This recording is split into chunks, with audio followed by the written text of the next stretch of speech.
দ্রুত নির্বাচনের রোডম্যাপ ঘোষণা, দ্রব্যমূল্যের ঊর্ধ্বগতি নিয়ন্ত্রণ সহ বিভিন্ন দাবিতে কেন্দ্রীয় কর্মসূচির অংশ হিসেবে দেশের কয়েক জেলায় সমাবেশ করেছে বিএনপি। মুন্সিগঞ্জে সমাবেশের প্রধান অতিথি ছিলেন দলের স্থায়ী কমিটির সদস্য ডক্টর খন্দকার মোশাররফ হোসেন। তিনি বলেন, অন্তর্বর্তী সরকার নয়, সংস্কারের দায়িত্ব নির্বাচিত সরকারের। দাবি জানান ডিসেম্বরের মধ্যে জাতীয় নির্বাচনের। ব্রাহ্মণবাড়িয়ার সমাবেশে বিএনপির স্থায়ী কমিটির সদস্য আমির খসরু মাহমুদ চৌধুরী বলেন, দ্রব্যমূল্য আইনশৃঙ্খলা পরিস্থিতি নিয়ন্ত্রণ করতে হলে প্রয়োজন জনগণের সমর্থিত, জনগণের কাছে দায়বদ্ধ এবং জবাবদিহিতার সরকার। দ্রুত নির্বাচনের দাবি জানান তিনি।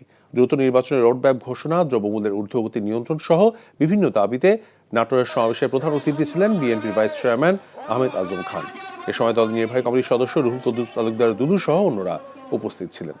এছাড়াও কেন্দ্রীয় কর্মসূচির অংশ হিসেবে রাজশাহী, গাইবান্ধা, রাঙামাটি সহ বিভিন্ন জেলায় সমাবেশ করেছে বিএনপি।